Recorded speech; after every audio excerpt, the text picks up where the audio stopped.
اردو برائے جماعت ہفتم۔ السلام علیکم پیارے طلبہ، امید ہے کہ آپ تمام لوگ اپنے گھروں میں خیریت سے ہوں گے۔ آج کے سبق میں ہم کیا سیکھیں گے؟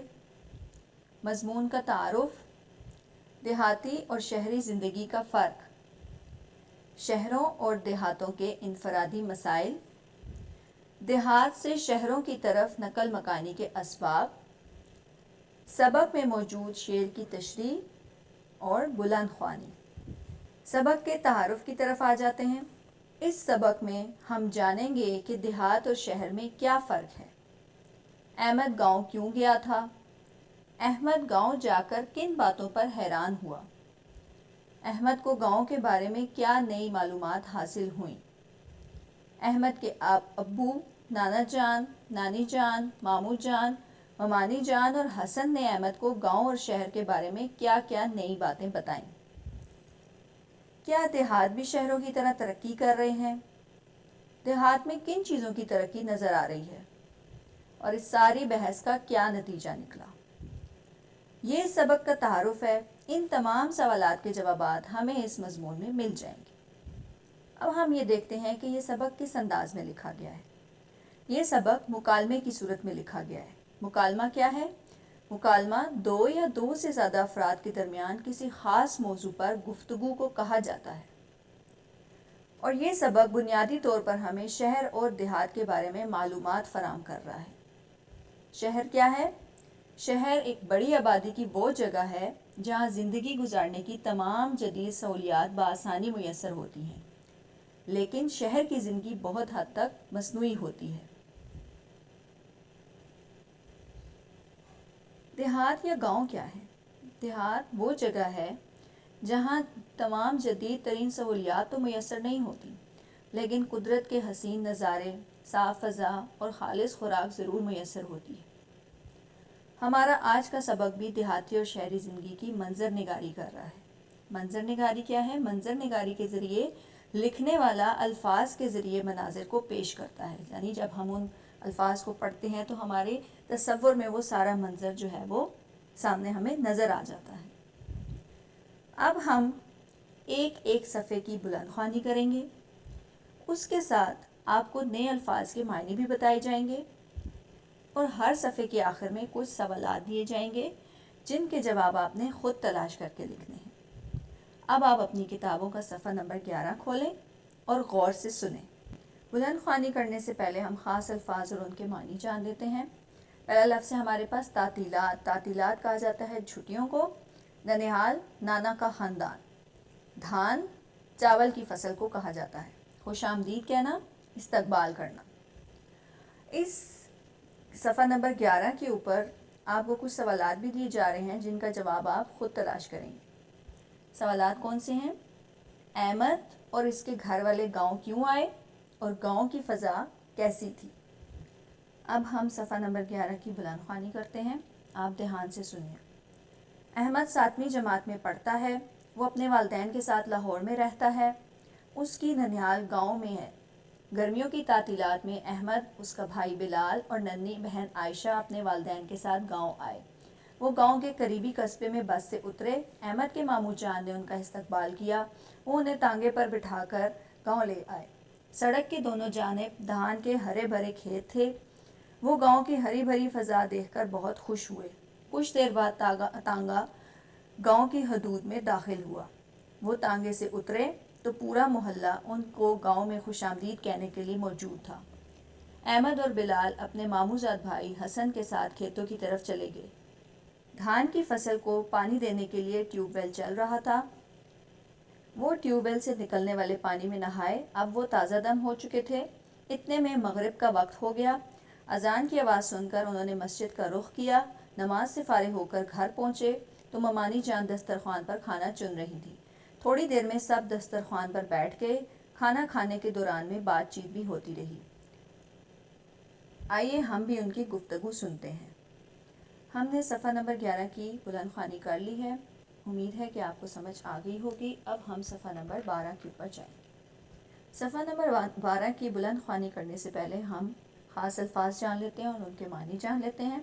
پہلا لفظ ہے ہمارے پاس قابل رشک، مطلب تعریف کے قابل۔ میسر ہونا، حاصل ہونا۔ مرغن تلی ہوئی چیزوں کو کہا جاتا ہے۔ مشقت بہت زیادہ محنت کرنا۔ کٹائی فصل کو کاٹا جو جاتا ہے اس کو کہتے ہیں کٹائی، اور بوائی فصل بونا یا بیج بونا۔ اور کچھ سوالات ہیں جن کے جوابات اس صفحے کی بلند خوانی کے بعد آپ نے خود ڈھونڈ کر لکھنے ہیں۔ سوال سن لیجئے۔ دیہات میں رہنے والی اکثر خواتین موٹی کیوں نہیں ہوتی؟ اگر گھروں میں سورج کی روشنی نہ پہنچے تو اس سے کیا نقصان ہوتا ہے؟ گاؤں کے لوگوں کی صحت کیوں قابل رشک ہوتی ہے؟ شہر میں گھر تنگ اور گاؤں میں گھر کھلے کیوں ہوتے ہیں؟ اور شہر کے لوگ کیا کیا کام کرتے ہیں؟ اب ہم اس سبق کی بلند خوانی کریں گے۔ پچھلے صفحے پہ ہم نے ایسی منظر دیکھا تھا کہ احمد اور اس کے گھر والے جو ہیں وہ گاؤں آتے ہیں، اور آگے اب جو ان کے درمیان گفتگو ہے اس کا آغاز ہوتا ہے، تو ہم دیکھتے ہیں کہ کیا گفتگو ہو رہی ہے۔ احمد: ممانی جان، ابھی تو شام ہوئی ہے اور آپ نے رات کا کھانا بھی لگا دیا۔ آپ لوگ رات کا کھانا اتنی جلدی کھا لیتے ہیں؟ ممانی جان: احمد میاں، ہم دیہاتی لوگ ہیں، ہمارے ہاں رات کو جلد سونے اور صبح سویرے اٹھنے کا رواج ہے۔ شہروں میں تو لوگ رات دیر تک جاگتے رہتے ہیں، اس لیے وہ رات کا کھانا بھی دیر سے کھاتے ہیں۔ حسن: میں نے اپنی کتاب میں پڑھا ہے کہ رات کو جلد سونا اور صبح جلد جاگنا صحت کے لیے مفید ہے۔ نانا جان: شاید اسی لیے گاؤں کے رہنے والے زیادہ صحت مند ہوتے ہیں۔ احمد: نانا جان، میں نے سنا ہے کہ شہر کے لوگوں کے مقابلے میں گاؤں والوں کی صحت بہتر ہوتی ہے، اس کی کیا وجہ ہے؟ نانا جان: بھائی، دیہاتی لوگ کھیتی باڑی کا کام کرتے ہیں، سارا دن کام میں لگے رہتے ہیں۔ دیہاتی خواتین بھی سارا دن کام میں مصروف رہتی ہیں، وہ گھر کا سارا کام کاج اپنے ہاتھوں سے کرتی ہیں، مرغیوں، گائے، بھینس اور دیگر پالتو جانوروں کی دیکھ بھال کرتی ہیں، فصلوں کی کٹائی، بوائی اور انہیں سمیٹنے میں بھی مردوں کا ہاتھ بٹاتی ہیں، جبکہ شہروں میں رہنے والوں کی اس قدر مشقت کا سامنا نہیں کرنا پڑتا۔ یہی وجہ ہے کہ دیہات میں رہنے والوں کی صحت بہتر ہوتی ہے اور وہ عموماً دبلے پتلے ہوتے ہیں۔ نانی جان: گاؤں میں رہنے والوں کی عمدہ صحت کا ایک اور سبب غذا کا استعمال بھی ہے۔ دیہاتی لوگ سادہ خوراک کھاتے ہیں، جبکہ شہروں میں رہنے والے مرغن غذاؤں کا زیادہ استعمال کرتے ہیں۔ احمد کے ابا جان: واقعی دیہاتیوں کی صحت قابل رشک ہوتی ہے، اس کی وجہ خالص اور تازہ خوراک بھی ہے۔ یہاں کے رہنے والوں کو تازہ سبزیاں، پھل اور خالص غذائیں میسر ہیں۔ شہروں میں یہ چیزیں غائب ہوتی جا رہی ہیں۔ حسن: میں جب لاہور گیا تھا تو میں نے وہاں بہت سے لوگوں کو تنگ گھروں میں رہتے دیکھا تھا، ان گھروں کے تو صحن بھی نہیں تھے۔ احمد کے ابا جان: بات یہ ہے کہ گاؤں میں لوگوں کے پاس گھر بنانے کے لیے جگہ کا کوئی مسئلہ نہیں، یہی وجہ ہے کہ دیہات میں زیادہ تر گھر کھلے ہوتے ہیں۔ اس کے برعکس شہروں میں جگہ کی کمی ہے، اس وجہ سے بہت سے لوگ چھوٹے چھوٹے مکانوں میں رہنے پر مجبور ہیں۔ دیہات میں زیادہ تر گھر ایک منزلہ ہیں، جبکہ شہروں میں کئی منزلہ عمارات ہیں۔ کئی عمارتوں میں سورج کی روشنی نہیں پہنچ پاتی۔ بلال: ماموں جان، میرے ابو جان کالج میں پڑھانے جاتے ہیں اور تایا ابو ایک دفتر میں ملازمت کرتے ہیں۔ چچا جان ایک کارخانے میں کام کرتے ہیں۔ آپ لوگ کیا کام کرتے ہیں؟ صفحہ نمبر 12 کی ہم نے پڑھائی کر لی ہے۔ اس صفحے کے اوپر شہر اور دیہات میں مندرجہ جیسے کہ سونے جاگنے کا فرق، صحت کا فرق، غذا کا فرق، گھروں کا فرق، پیشے کا فرق، آپ کو جو سوالات دیے گئے تھے ان کے جوابات آپ اس صفحے کے اندر سے ڈھونڈ کے لکھ سکتے ہیں۔ اب ہم چلتے ہیں صفحہ نمبر 13 کے اوپر۔ سب سے پہلے ہم صفحہ نمبر 13 پہ خاص الفاظ جان لیتے ہیں۔ پہلا لفظ ہے ہمارے پاس پختہ۔ پختہ کہا جاتا ہے جی پکا، مضبوط۔ دوبر ہونا، مشکل ہو جانا۔ نقل مکانی، ایک جگہ سے دوسری جگہ پہ منتقل ہونا۔ اور ہمارے پاس سوالات ہیں کہ گاؤں کے لوگوں کے پیشے کون کون سے ہیں، کھیتی باڑی کون سے طریقوں سے کی جاتی ہے، موجودہ دیہات پرانے دیہات سے کس طرح مختلف ہیں، شہر کی فضا کیوں آلودہ ہے اور شہر کی آبادی کیوں بڑھ رہی ہے۔ پچھلے صفحے میں بلال نے اپنے ماموں جان سے سوال کیا تھا کہ گاؤں کے جو لوگ ہیں وہ کیا کام کرتے ہیں، تو دیکھتے ہیں کہ ماموں جان نے کیا جواب دیا۔ ماموں جان: دیہات کے زیادہ تر لوگ کھیتی باڑی کرتے ہیں، کچھ لوگ ملازمت بھی کرتے ہیں مگر ان کی تعداد بہت کم ہے۔ حسن: آپ کھیتی باڑی کا کام کیسے کرتے ہیں؟ ماموں جان: پہلے کھیتی باڑی کا سارا کام بیلوں سے لیا جاتا تھا، بیلوں کی مدد سے کھیتوں میں ہل چلاتے، کنووں سے پانی نکالتے، گندم کی گہائی کرتے تھے، مگر اب ان کی جگہ مشینیں اور آلات آ گئے ہیں۔ اب ٹریکٹر اور ان سے چلنے والی زرعی مشینری نے کھیتی باڑی کے کام کو بہت آسان اور تیز کر دیا ہے۔ اسی طرح اب کنویں بہت کم نظر آتے ہیں کیونکہ ان کی جگہ ٹیوب ویل نے لے لی ہے۔ بلال، میں نے سنا تھا دیہات میں کچے مکان اور کچی سڑکیں ہوتی ہیں، وہاں بجلی اور فون بھی نہیں ہوتا، مگر یہاں تو ایسا نہیں ہے۔ نانا جان: بلال بیٹے، آج سے کچھ عرصہ پہلے دیہات ایسے ہی تھے جیسے تم بتا رہے ہو۔ اب دیہات بہت زیادہ بدل گئے ہیں۔ کچے مکانات کی جگہ لوگوں نے پختہ مکانات بنا لیے ہیں۔ دیہات میں سڑکوں کا جال بھی پھیلا دیا گیا ہے اور بہت سے دیہات میں بجلی پہنچا دی گئی ہے۔ موبائل فون تو اب ہر گاؤں میں نظر آتا ہے۔ ممانی جان: میں جب لاہور گئی تھی سبزہ دیکھنے کو ترس گئی تھی۔ ہر طرف مکانات، کاروباری مراکز، دکانیں، کارخانے، سڑکیں اور ان پر دوڑنے والی گاڑیاں ہی گاڑیاں۔ سچ پوچھے تو میرا دم ہی نکلنے لگا تھا۔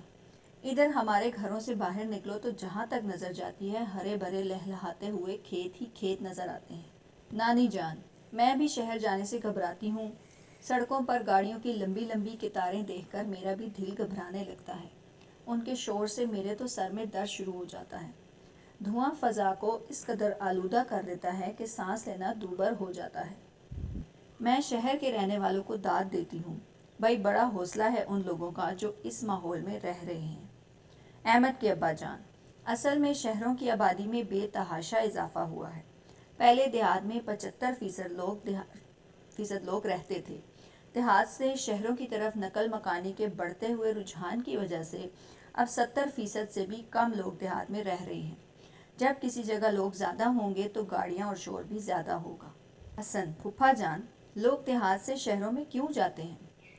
احمد کے ابا جان: دیہات میں کاروبار کے مواقع کم ہوتے ہیں، لوگ روزگار کی تلاش میں شہروں کا رخ کرتے ہیں۔ صفحہ نمبر 13 کی بلند خوانی ہم نے کر لی ہے۔ اب جو بھی یہاں پہ سوالات آپ کو دیے گئے تھے ان کے جوابات آپ ڈھونڈیں۔ اس میں جو بات کی گئی ہے وہ گاؤں والوں کے ملازمت یا پیشوں کے بارے میں بات کی گئی ہے۔ اس کے علاوہ دیہات کے گھروں کے بارے میں بات کی گئی ہے، دیہات کی ترقی کے بارے میں بات کی گئی، اور شہر میں جو آلودگی ہے اس کے بارے میں بات کی گئی ہے، اور شہر میں آبادی کیوں زیادہ ہے اس کے بارے میں بات کی۔ ہم آتے ہیں صفحہ نمبر 14 کے اوپر۔ صفحہ نمبر 14 کی پڑھائی کرنے سے پہلے ہم خاص الفاظ جان لیتے ہیں۔ خاص الفاظ ہیں ہمارے پاس کام دھندے۔ کام دھندے مطلب فارغ وقت کے جو مشغلے ہیں، ہمسائے، پڑوسی، تمدن، مل جل کر رہنے کے طریقے، زرنگار، سونے کے نقش سے بھرا مطلب کہ بہت خوبصورت، فراق انجمن، محفل سے جدائی۔ سوالات سن لیجئے۔ لوگ دیہات سے شہر نقل مکانی کیوں کرتے ہیں؟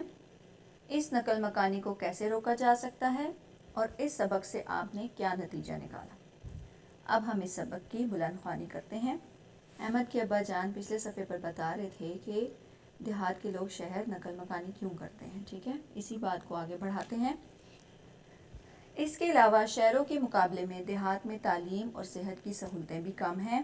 بہت سے طالب علم تعلیم حاصل کرنے کی غرض سے شہر کے اسکولوں، کالجوں اور یونیورسٹیوں میں داخلہ لے لیتے ہیں۔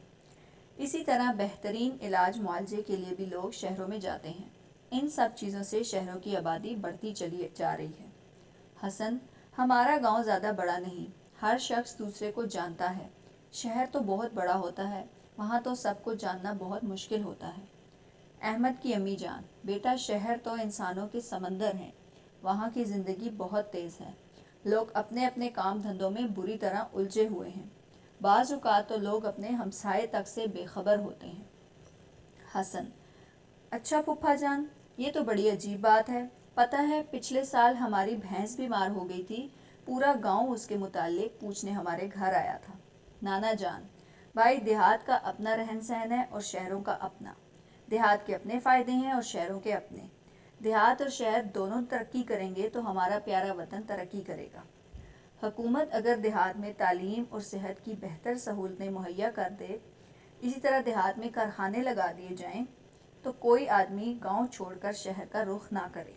احمد کے ابا جان: میں آپ کو احسان دانش کی ایک نظم کے آخری 2 شعر سناتا ہوں۔ اس نظم میں انہوں نے دیہات اور اس کے رہنے والے محنتی انسانوں کی بہت تعریف کی ہے۔ واہ دیہات کے سادہ تمدن کی بہار، سادگی میں بھی ہے کیا کیا تیرا دامن زر نگار، دل یہ کہتا ہے فراق انجمن سہنے لگوں، شہر کی رنگینیاں چھوڑوں یہیں رہنے لگوں۔ اس شعر کے اوپر ہی ہمارے سبق کا اختتام ہوا۔ اس شعر کا مطلب آپ سمجھ لیجئے کہ احسان دانش کیا فرما رہے ہیں۔ احسان دانش یہاں گاؤں کے سادہ رہن سہن کی تعریف بیان کرتے ہوئے کہہ رہے ہیں کہ گاؤں کی زندگی سادہ ہونے کے باوجود بہت خوبصورت ہے۔ میرا دل یہ کہتا ہے کہ میں شہر کی اپنی موجودہ محفل اور شہر کی رنگینیوں کو چھوڑوں اور گاؤں میں ہی بسیرا کر لوں۔ پیارے طلبہ، امید ہے کہ آپ کو اس پورے سبق کی سمجھ آ گئی ہوگی۔ آخری صفحے کے اوپر ہم نے یہ دیکھا کہ کون سی وجوہات ہیں جس کی وجہ سے گاؤں کے لوگ شہروں کا رخ کرتے ہیں، اور حکومت کس طرح کے اقدامات کرے کہ گاؤں کے لوگوں کو شہروں کا رخ نہ کرنا پڑے۔ اور اس کے علاوہ ہم نے یہ دیکھا کہ سب کے اپنے اپنے فائدے ہیں۔ ٹھیک ہے، اب آپ نے ان تمام سوالات کے جوابات لکھنے ہیں جو آپ کو کرنے کے لیے دیے گئے ہیں۔ اس کے علاوہ جو آپ کو خاص الفاظ بتائے گئے تھے، آپ نے ان کو بھی اپنی کاپیوں پر لکھنا ہے اور ساتھ میں ان کے معنی بھی لکھنے ہیں۔ اپنا بہت سارا خیال رکھیے گا۔ اللہ حافظ۔